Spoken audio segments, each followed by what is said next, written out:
சமூக வலைதளங்கள் முழுக்க இப்போ இயக்குனர் அமீர் பத்தின பேச்சுகள் தான் அதிகமா இருக்கு. போதைப் பொருள் கடத்தியதா திமுகவிலிருந்து நீக்கப்பட்ட ஜாஃபர் சாதிக் கூட அவர் நெருங்கிய தொடர்புல இருக்கிறதா குற்றம் சாட்டிக்கிட்டு வராங்க. ஆனா அமீரோ தனக்கும் அவருக்கும் எந்த விதமான தொடர்பும் இல்ல. குறிப்பா வட்டி, விபச்சாரம், கடத்தல் உள்ளிட்ட சட்டவிரோத செயல்களுக்கு எதிராக இருக்கக்கூடிய மதத்தை பின்பற்றக்கூடிய நான் இந்த மாதிரி செயல்களில் ஈடுபட மாட்டேன் அப்படின்னு விளக்கம் கொடுத்திருந்தாலும் நெட்டிசன்கள் அவரை விட்ட மாதிரி இல்ல. இது ஒரு பக்கம் இருக்க, அமீர் இயக்கிக்கிட்டு வந்த இறைவன் மிக பெரியவர் படமும் ரிலீஸ் ஆகுமா இல்ல அமீரோட பழைய படங்கள் மாதிரி கிடப்புல போடப்படுமான்னு கோலிவுட்ல பேசிக்கிறாங்க. இந்த படம்னு மட்டுமில்ல, ஆரம்பத்தில இருந்து அவருடைய படங்கள் எல்லாமே பெரிய சர்ச்சைகளோட தான் வெளியில வந்திருக்கு. மௌனம் பேசியதே படத்தின் மூலமா இயக்குனரா அறிமுகமான அமீர் அதுக்கப்புறமா பல படங்களை இயக்கியிருக்காரு. மௌனம் பேசியதே படத்துல காதல பிடிக்காத ஒருத்தர் எப்படி காதல்ல விழுகிறாரு அப்படிங்கிற ஒன்லைனை வச்சு பெரிய அளவுல அந்த கதையை ரசிகர்களுக்கு ஒரு விருந்தாவே கொடுத்திருந்தாரு அமீர். சூர்யா, லைலா, த்ரிஷான்னு பலருக்கும் அந்த படம் அவங்க வாழ்க்கையில முக்கிய திருப்பு முனையா அமைஞ்சிருந்துச்சு. நமக்கு தெரிஞ்சு பிரச்சனையே இல்லாம இருந்த அமீரோட முதல் மற்றும் கடைசி படம் இது மட்டும்தான். அதுக்கப்புறம் ராம் படத்தின் மூலமா தயாரிப்பாளராகவும் அமீர் களம் இறங்கினாரு. ஜீவாவோட மாறுபட்ட நடிப்பு அந்த படத்துக்கு பலம் சேர்த்துச்சு. ஆனா படத்தோட பெரும் பகுதி கொடைக்கானல்ல, ஊட்டியில படமாக்கப்பட்டுச்சு. பைனான்ஸ் பிரச்சனையால இந்த படமும் அடிக்கடி டிராப் ஆகி அப்புறமா ஒரு வழியா வெளிவந்துச்சு. அதுக்கப்புறமா சூர்யாவோட தம்பி கார்த்தியை வச்சு எடுத்த பருத்தி வீரன் படத்தை எடுத்தாரு அமீர். இந்த படம் கார்த்திக்கு மிகப்பெரிய வரவேற்பை கொடுத்திருந்துச்சு.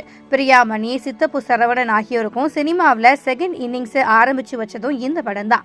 யுவன் சங்கர் ராஜா கிராமத்து பின்னணியில பட்டையை கிளப்புவார்னு நிரூபிச்சதும் இந்த படம் தான்.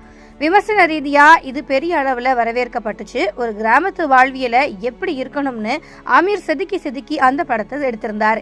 ஆனா ஞானவேல் ராஜா தரப்புக்கும் அமீர் தரப்புக்கும் இடையில பிரச்சனை ஏற்பட்டு பல சிக்கல்களுக்கு அப்புறமா தான் அந்த படம் வெளியில வந்துச்சு. சமீபத்துல கூட ஞானவேல் ராஜா அமீர் தரப்பு மேல பல்வேறு குற்றச்சாட்டுகளை முன் வச்சிருந்தாரு.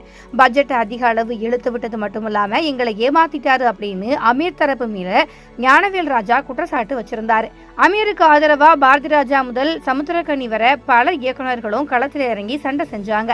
அதுக்கப்புறம் அந்த விவகாரம் அதோட முடிஞ்சு போயிடுச்சு. அடுத்து ஆதி பகவான் அப்படிங்கிற ஒரு படத்தை அமீர் எடுத்திருந்தாரு. அந்த படத்தை திமுகவோட முன்னாள் எம்எல்ஏவான மறைந்த அன்பழகன் தயாரிச்சிருந்தாரு. 3 கோடி ரூபாய் பட்ஜெட்ல ஆரம்பிச்ச அந்த படம் 15 கோடி ரூபாய் வரை சென்றதுனால அந்த படமும் கிடப்புல போடப்பட்டுச்சு.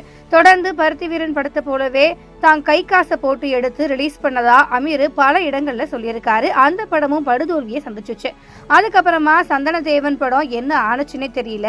அந்த படமும் அறிவிச்ச வேகத்திலேயே கிடப்புல போடப்பட்டுச்சு. அதுக்கப்புறமா சில படங்கள்ல அமீர் நடிக்க ஆரம்பிச்சாரு. இப்போதைக்கு அவருடைய இயக்கத்துல இறைவன் மிக பெரியவன் அப்படிங்கிற படம் தயாரிப்புல இருந்தது. அந்த படத்தை தான் ஜாஃபர் சாதிக் தயாரிச்சுக்கிட்டு இருந்தாரு.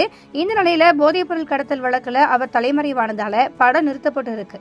ஆரம்பத்தில இருந்தே அமீர் தொட்டதெல்லாம் பிரச்சனை தான். அவர் ஆரம்பிச்ச படங்கள் தயாரிப்புல பாதியில நின்று அதுக்கப்புறம் தன்னுடைய கை காசை போட்டு படத்தை ரிலீஸ் பண்ண வேண்டிய நிலைக்கு அமீர் தள்ளப்பட்டு இருக்காரு அப்படின்னு கோலிவுட் வட்டாரங்கள்ல பேசிக்கிறாங்க.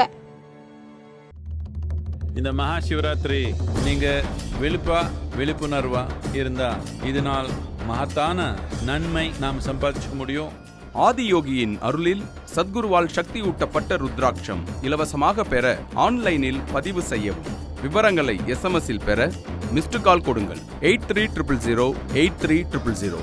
இந்த ஒரு நன்மை தமிழ் மக்களுக்கு எல்லாமே சேரணுன்றதே என்னுடைய ஆசை, என்னுடைய அருள்.